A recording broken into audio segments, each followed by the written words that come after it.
Stephanie Reyes is an actress, theater maker, dancer, and award-winning choreographer hailing from Manati, Puerto Rico. She's worked with companies all over the world, including Batsheva Company in Israel, and Ballet de Camera, Taller de Andanza, and Guateque Ballet Folklorio in Spain. Most recently, she devised a solo piece called Colonized Imagination, which explores the repercussions of colonization on the Puerto Rican people, and she worked with Human Agenda Theater on their devised work, Mira and the Liminal Dimension. This summer, she will premiere the play Moving Water with Serious Play Theater Company in Northampton, Massachusetts. I met Steph at Art House Berlin, and she's been an inspiration to my own movement work. Also, she's just a delight. Join us now as we dive into the devised.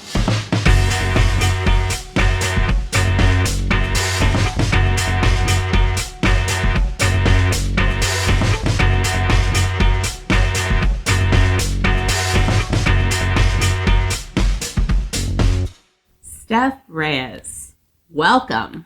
Thanks for agreeing to talk with us today. We're excited to get your thoughts, and it's so good to see your face. Thank you. You too. Mm-hmm. Nice to see you again. Yeah. So thanks for coming on. We wanted to first start things out. Tell us a little bit about the theater you make.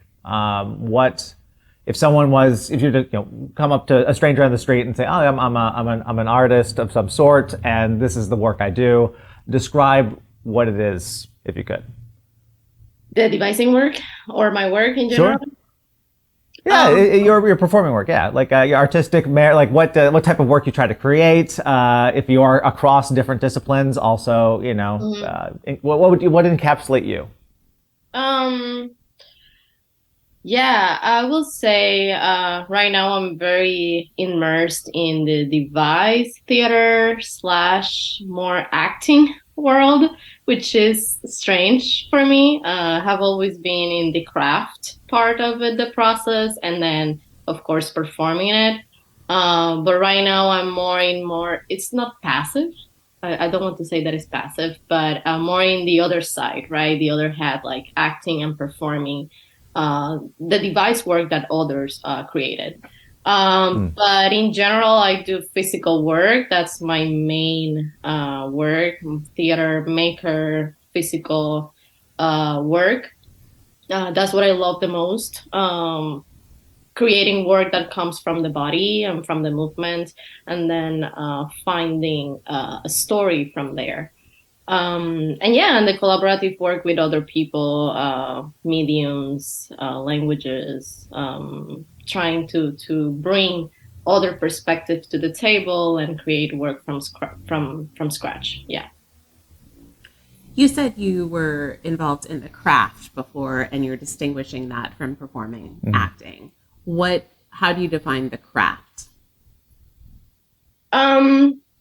So my craft, my process, for sure come from a thought, from something that you are exposed, right? A poem, a visual art piece. So of course, or it could be something from my own story, my background. As a BIPOC, I'm Puerto Rican, from this archipelago, this island, colonized island, which we have a lot in our head, right? Like in our process, in our story, and our background.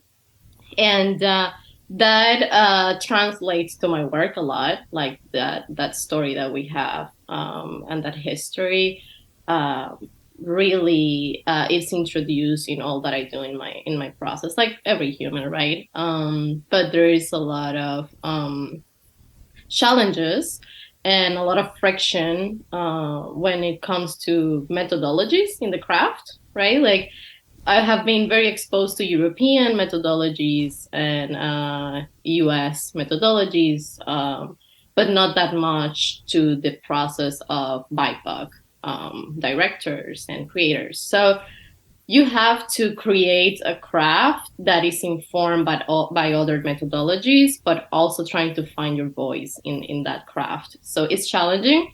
Sometimes you feel that you do not fit in the space. because you are not seeing your voice portrayed in those methodologies. So it has been challenging, I will say, to find something that really does serve my voice. But we are working on it, and we continue to work on it. Okay, yeah. So, yeah, thank you. So, in regards to the working with devised work that you feel it has been devised by someone else, and you're coming in as performer, do you feel that it is still like, I guess, is it still devised for you? How would you frame that devised work versus the craft versus like integrating other people's methodologies? Is the whole thing devised for you, or does it transition to another terminology, another box or whatever category? I think it depends on the work. Right now, I'm working on Moving Water, which is a piece that talks about climate change, immigrants and migration and all that. And that piece, I'm the main character, but the main character is an immigrant and migrated from Mexico to United States. And it really has, some similarities with Latino stories. So I can really see myself in that process. It changed. I think it changed when the work is already devised and you're just coming in and work in that process. It really changed a lot, and you need to have a different mindset, because it's like having a play and you're just working to perform that play, right? There are some places that you could devise, but it for me, it was a device piece that now it's a play and I'm coming in as an actor more than my voice throughout the whole process. Like, it's not that present, right? It's different, but still devised. So I don't know. It's a vestige. The devised elements remain, but the process as such for you is no longer a devised process. Exactly. Yeah. Because I feel. Is that because? Oh, sorry. Yeah. Go ahead. I was just going to say, is that because it has been, as we would say, dramaturged into a script that you have to be tied to? Okay. Yeah. Completely. You have to be tied to the script, to the character, what they developed back 3 years ago, back in 2020. So yeah, it's tied to that story. You are an international student. You studied in Spain and Puerto Rico. You have a dancing background, and now you're in Springfield, Massachusetts. Yeah. So I am curious, how did you find two different groups, theater groups, to work with in what some people might consider a smaller community? It has been amazing to find the Western Massachusetts community. I'm so grateful with this community, with the actors, with the artists in this area. I mean, we have 5 colleges, big colleges here. A big visual art community as well. And you could see and you can sense the art in this area. There is not a lot of device theater in this area. That is why I co-founded with a few other artists in the area, the Human Agenda Theater. We have Double Edge out in Chilburn Falls, but that's, it's a big company, and a few others. But after COVID, trying to come out from that, it has been very challenging for this community. So that's why we created that. And as a Puerto Rican, we have a lot of Puerto Ricans here. It has been amazing. It has been, I mean, I didn't know when I moved here, I didn't know about this community. I'm amazed about it. The funders are really essential in this community for artists to continue their work. I will be completely honest there. In order to continue the work, funders has been key players in this area, and you could see it. I know that that's my arts administrator's hat, But it's true. Like it's true. Like you don't see things like this in other parts of the country or even in Puerto Rico because the funds or the resources are not invested in those communities. Why is so specifically devised theater? Why devised theater? What is it doing for, like, is it standing out as a different type of theater in this landscape, or is it more like it's adding to it in a single direction? How would you describe, like, the utility or why your style of devised theater is best for this niche where you're finding here in your community? I will say we do not have a lot of device theater here. A lot of actors are moving back to big cities like New York and going back to the big cities after COVID. So we will see a process in these coming months and coming years that many actors will start moving back to those big cities. And this area, we do not have a lot of cross pollination yet, but it could happen because we have so many clay artists, visual artists. We have a big writers community here as well. So those artists are here. We just need to find a way to cross pollinate and some intersectionalities there. So there is a lot of potential, but we also have like this division between the South and the North, white folks and BIPOC folks in the South. We have a big gap there. And how do we start collaborating more or giving,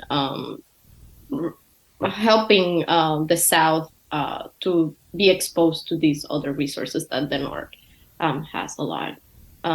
Yeah. How does devised theater, as opposed to, just mounting another West Side Story, facilitate that kind of conversation or progress that you'd like to see between the South and the North? Definitely. I feel that's why I landed in device theater, right? I was exposed to physical theater thanks to a professor in Spain that exposed me to C.D. Larrabee, one of a wonderful piece called Foi, which is faith in English. And I love the idea of bringing other mediums to the table, to the craft. And then I landed to device theater. And there I found a place to use my voice, like as a whole, not just because you are person of color, I need you in this play, but because my voice really matter in the process. So it's essential. I think it could be a key player for our communities to thrive and start feeling that they have a voice in the whole process, not just in the product, not just at the beginning, not just because I need to start a piece about this because I need to find the funding for that, but because it truly matters and it's in the whole process. It's a holistic process, not just an isolated. And so, like, again, like with this division, this north south white BIPOC divide, who is your art serving? Like, who are you trying to reach with the message? Are you trying to reach these white communities, say, hey, there are other voices than yours? Or is it more of a, hey, all of us whose voices are underserved, this is for you? Or is it both? Or is it like, as an intersectionality, do you try to like cross-pollinate specifically through the art? Who are you trying to reach with your work? It's hard. It's really hard here because we are so divided by not just by race, not just by north and south in terms of geography, but also ideologies, way of thinking. It is really hard. Our audience in the north, it's pretty clear. It's professors, students, people that have been here for so long. but it's predominantly a white population. So how do we create or start that cross pollination? I think has been a discourse for so long. Like I arrived here like 3 years ago, and that discourse has been on the table like forever, Sure. like they do not know what else to do. We continue to try to give resources, and we continue to collaborate more, but it is hard. It's truly hard. Like transportation is a big thing here as well. We do not have great transportation. So how will you move? How will you help those artists move up and down if they do not have the resources? So it's bigger. It's bigger than just a conversation. It's way bigger. It's about resources and how to invest in both populations so they start cross-pollinate. So you're saying, yeah, it's not just the artist; it's like just the landscape, the systemic makeup of the state, of the city, creates these obstacles. Yeah, totally agree. Yeah. You mentioned earlier that you're an arts administrator. I'm curious as to what impact that has had on your creation as an artist or your process as an artist. Oh, that's interesting. I've never thought about that. Of course, you do not apply the same way anymore after you are an arts administrator to things. But I'm sometimes I help and score things and evaluate things and things like that. But I try to not let that get in my artistic process at all. There it is a lot of organizations that are moving more towards community work, and that sometimes could be a little bit of harm to the artist because you're pushing them to create a work that funders wants to fund. So we need to be very careful about that. And yeah, I'm trying like to not think that I need to do something to get funded, but truly be real to my process and honest, and come to the table with my creative process, my story, and not what the funders want. And for the company, like I try to help my best to give the avenues to those opportunities. But it's really sad sometimes as well as an arts administrator to know the knowledge and to share it, and you know that there's communities that could take advantage of that. So there has to be a balance, like how much I can give, how do I spread the word, and also be able to sometimes divide those two works to really get into my work and dive as an artist. As a percentage, how much would you say you are hampered / hindered by you're in a place of like that you can help other, within the system, other artists, other communities, but then at the same time, there's this, but then you can't go too far. So how much does being part of that system help / hinder you in that goal?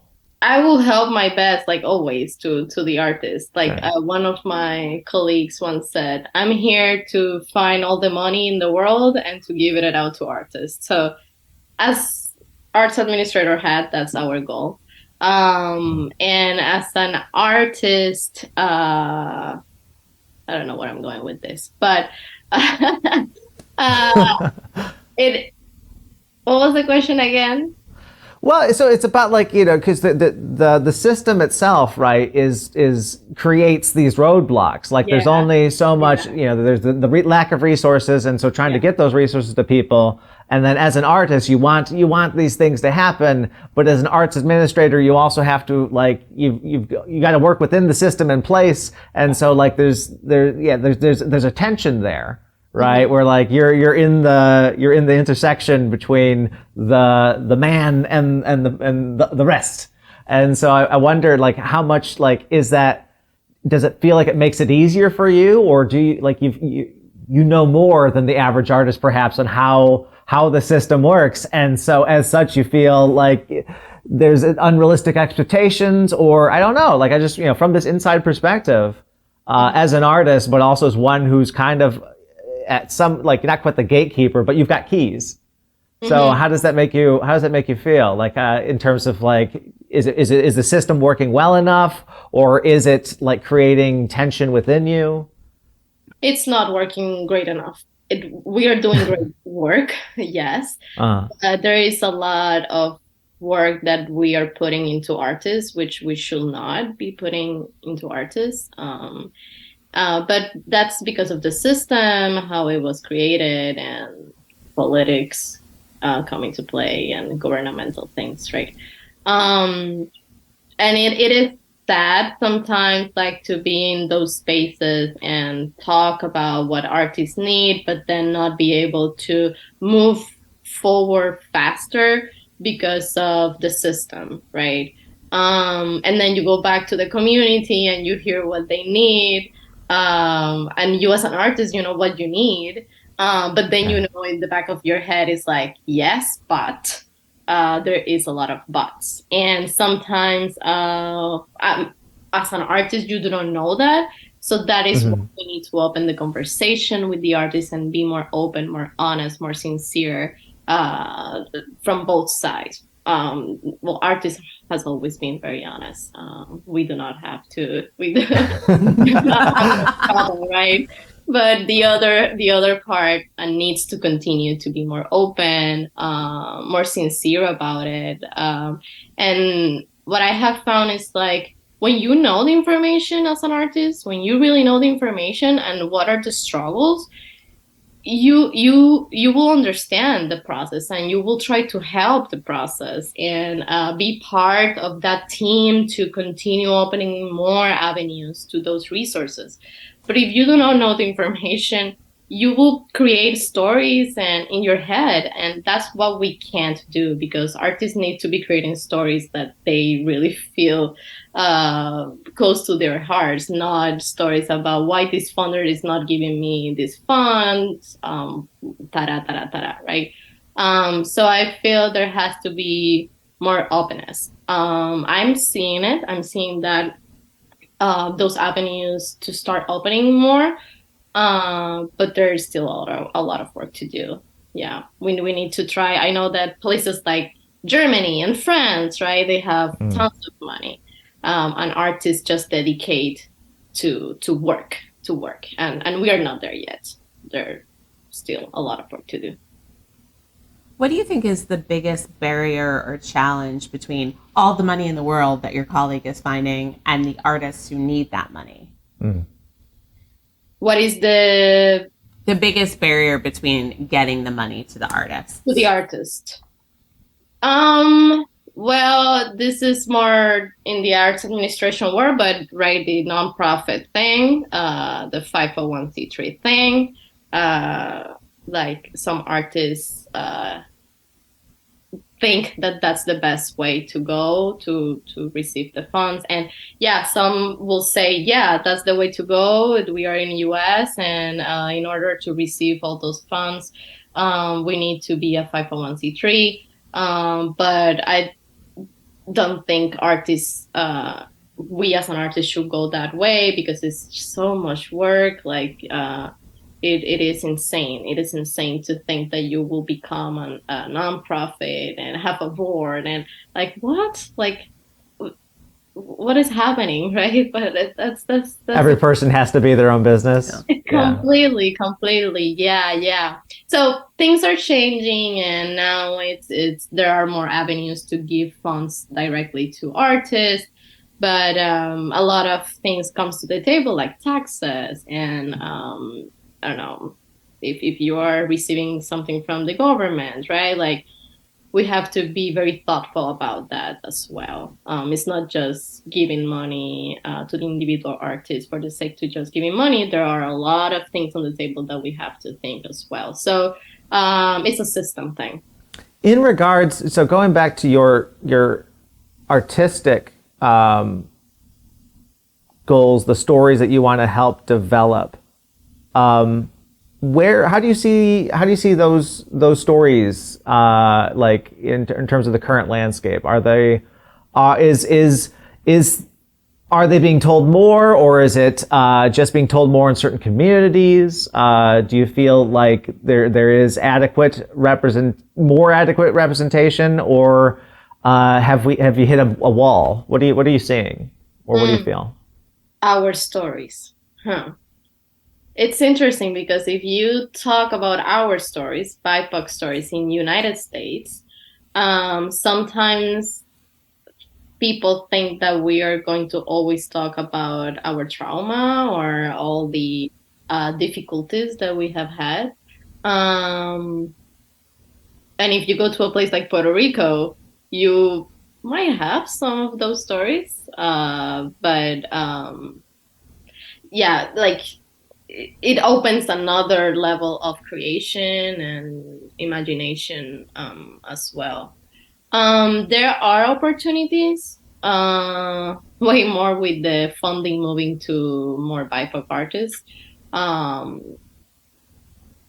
Still, I don't know if the audience is going to see it, going to the theater. I know that we are going to talk about audiences, but I'm not sure what is the audience there. We have a lot of work to do with our youth as well.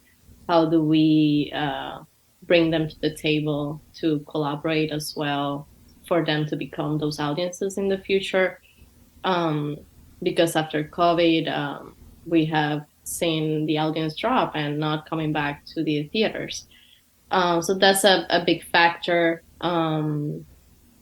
And my story, I would say it has been difficult to be an artist, to be a full-time arts administrator, plus also collaborate with other companies. So to work on my story and my process has been very challenging. And I think that it's part of the system, right? Like you have to live, you have to eat, to have a place to live.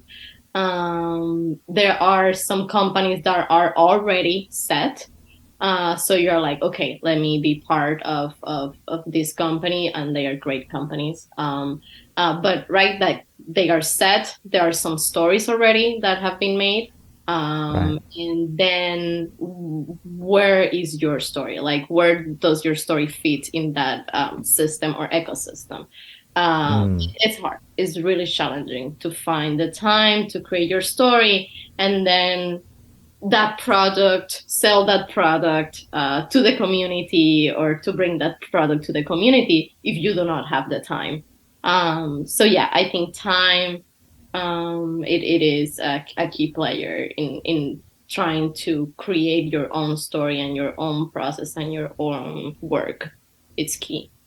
What's exciting you most right now in the art that you're involved with or in creating yourself? Most exciting. I think the collaboration between artists, it is the most exciting thing. Like when you go to the room and share ideas and start debating about the work and what you are creating. Like I think that's really exciting. I love the process way more than the product. So being in the room, it's really exciting. And whenever you see diversity in all forms, I'm not just talking about race, diversity in all forms. Like when we were in Berlin, right? There was a lot of diversity there. You see yourself in other space and the limits, and you push those limits, and that's what excites me the most. In relation, so there's a push pull kind of within you. It seems like within, like, you enjoy the process, and then you live in a world of product, and so yeah, like how does that, like, how do you make that work? Like, do you segment it? Like, this is for me, this is the process, and then everything else outside this room, that's all product, or do you try to make them blend? What's the, as an artist, how does that make you? Where do you find joy? Do you try to live in, like, is it for you only, or do you try to bring it, like, into other parts of your life? Mm-hmm, mm-hmm. In this system, yeah, for me only right now. It's impossible to live from process, right? Yeah, here in United States, or at least in Western Massachusetts, with the company, we have the process like maybe 3 or 4 months, but we need to show something. Like, if we receive some support, we have to show something. But we show the in process, right? We do not sell like this is the final product. So I think being very honest with the audience, like, this is our process, this is something that is still in process, is very interesting as well. So be clear with that and try to not think about the system wanting the product. That's something that is not completely craft. It is okay to show as well, which some artists are comfortable with that, some artists are not. I know that, and that's fine. But I'm comfortable with that, with the process, and show the process. Okay. Have you found an audience that's receptive to works in progress? Here in Western Massachusetts, the people are very receptive. We have a lot of visual artists that show their in progress artwork. So we are pretty exposed to that. I'm not sure about other parts, but here is pretty common. Like, it is really welcome. How would you describe those people the audiences? Like, are they more like it's education, or like the people that are always trying to, learn something outside of, like, their normal life? Or is it the, novices, people who are looking to get into a thing? Like, how would you like sort of describe the demographic? Like, who are those people? Yeah, I would say people that are always looking avenues to new knowledge. Yeah. Knowledge, yeah. Yeah, like, they're always exposed to education, these discussions, like climate discussions. Like, for example, the piece that we're going to premiere in June, we will have a climate change discussion before the premiere. And it will be a more action than just informative. So people will be talking about climate change and what are the things that we could do. So it is a community that really welcome those discussions and that process. Then, yeah, I was going to say something, but I was just. As an artist, and I know when we worked on our piece last summer, our work in progress, we were really keen to have conversations with the audience to make sure that what we were making was resonating with them.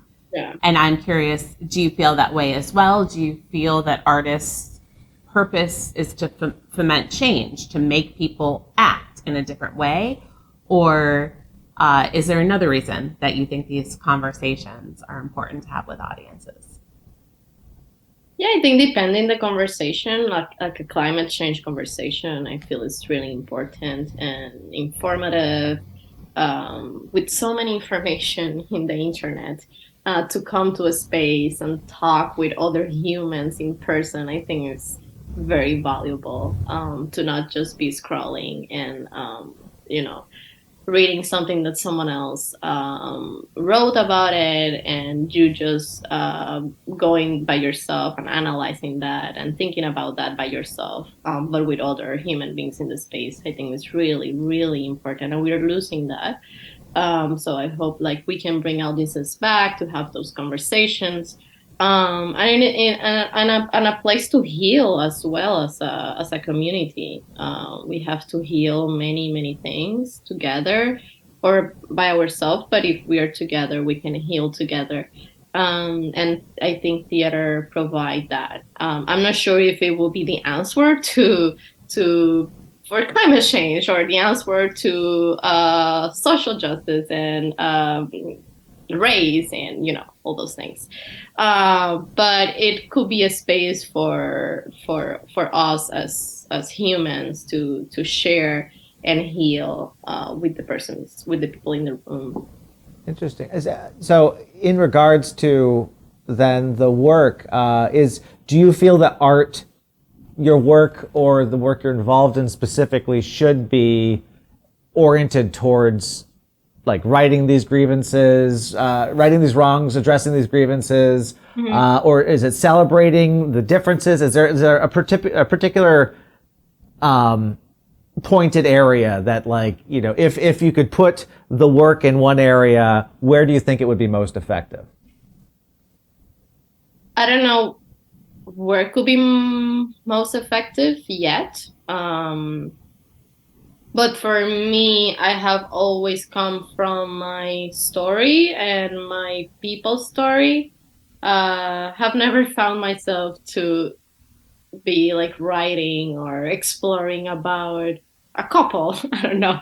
Like, have not seen myself in there yet. And it's because all the things that we had passed, right, as a community, like Puerto Rico and colonization, and as a woman artist in United States with an accent, with this color, right? Like, there are a lot of barriers, and not bad barriers, good barriers, right? It is. I love it. Like, I love coming from that point of view. I love it. I'm not saying that I don't like it, but I have not seen myself with this anxiety or craving to create something that is not related to myself or my culture or my past or my people's past. So I'm coming from there almost every time that I do work, unless I'm collaborating with other people in the space. And of course, I bring my story. But when we are sharing and collaborating with other people, that take another turn. So it is a space to create from other stories as well, not just mine. But when it's just mine, I'm coming from my past and my people's past. Awesome. You've said a couple of times, and certainly we've talked a lot about how to bring audiences back to theaters and how to attract a new or a younger audience. Have you given any thought? Do you have any ideas of how to get Gen Z and Gen Alpha and younger millennials into the theater? No, I have not. And I think no one. Yeah, my companies. Well, actually, Human Agenda Theater, we did, it's called Mira and the Liminal Dimension, and I did a wonderful character. It was a little bit with clowning, physical comedy. And it was pretty, like, light, I will say, like, not that deep in terms of drama. And it was our first thing, like, it was our first play. And we premiere up in Greenfield, that is a very small community. And we filmed those three shows, and we were pretty, like, surprised, to be honest. We didn't know that people we didn't know. People show up, and we were very glad. And the piece was not super long. It was like an hour or 50 minutes long, and it was kids friendly, and there was a lot of comedy. So I'm not sure. And if we are a young, very very young company, and our visuals are different. So I'm not sure if there's something there. I'm not sure if there's something there to start at least bringing people to the theater, for them to wanting to and crave more shows. So I don't know. That was very surprising. I would say that was very surprising for us. It was our first piece, and people show up and more than we thought. So I don't know if there's something there, but I wanted to also say that how we start cross pollinate sectors could be also an opportunity. Like, how do we collaborate with other sectors in the area, so we attract other audiences from other sectors as well, and giving power to the people. We have to give power to the audience as well. I don't know how, and I don't want to impose anything to artists, or I don't want to impose anything to me as an artist. Like, you have to give power and you have to bring what people think to your art. I'm not saying that. I'm saying just how can we be proactive and find ways where people feel heard in our process or in our product, so they feel closer to our art and our process. I don't know if it's about bringing some thinking, or them sharing some thoughts and you including that in your process, or when you're doing your shows, bringing people to the table. I'm not sure, but how do we also give power to our audiences to feel comfortable and vulnerable to hear our story, and be present, and feel closer to our work. Yeah, I think it's interesting that you said that you brought theater to a smaller community, and it resonated, so it wasn't particularly tight. It was like you said, light. Was it something super relatable to that group? Did you find that there was a connection, something about the story, something about the characters, the people on the stage, or was it just that it was like not out of the usual? Like, usually, the theater doesn't come here, and so it's a bigger deal because that's why we came. Yeah. Do you have an inkling on why that was effective? Yeah, that is a community where there was another company there, but they were only doing readings, and we put up this play. We were not doing a reading. We were actually performing with audience space, blah blah. It is a small community, but it's really connected to Northampton and other communities, other surroundings, with a lot of audiences there. Yeah, I don't know. I think people felt related. The story was about a person that worked in a nonprofit, and here we have many nonprofits. Okay. Like, you don't have any idea. It's insane. But because it's a big arts community, right? And you can see how nonprofits relate to arts so much. So yeah, we were coming from there, and I think people also felt close to the story because of that as well. I'm not sure. And people didn't know about us. I will be completely honest. They didn't know about us. We have a lot of posters across Northampton, across some communities. People just saw the poster, and they were like, okay, let's try it, and let's see this play, which is really interesting to see people moving like that. Steph, this has been a fascinating conversation, and thank you so much for spending some time with us today. Can we tell our audience where they can come see you next? Yeah, sure. Northampton, Massachusetts. I don't know now when we are going to premiere. I think it's the second week of June. Mm.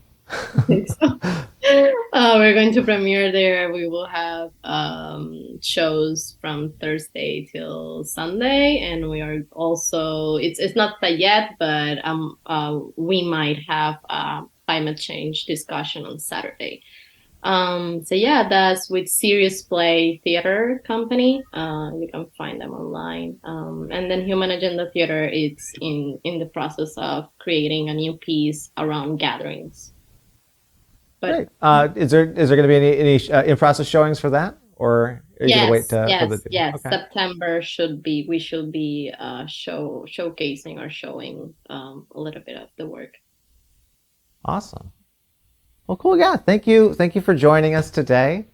It's been just wonderful getting your perspective. Even since we've stopped. We had our training together, and seeing how the direction you've developed and gone in is really elucidating. So thank you for sharing with us. And thank you for filling us in on the arts administrator hat. We don't get a lot of inside baseball on that. It's an interesting world for sure. Thank you both. Thanks again to Stephanie Reyes for teaching us a bit about walking the line between artist and arts administrator. Want to learn more about Steph? Her socials will link below.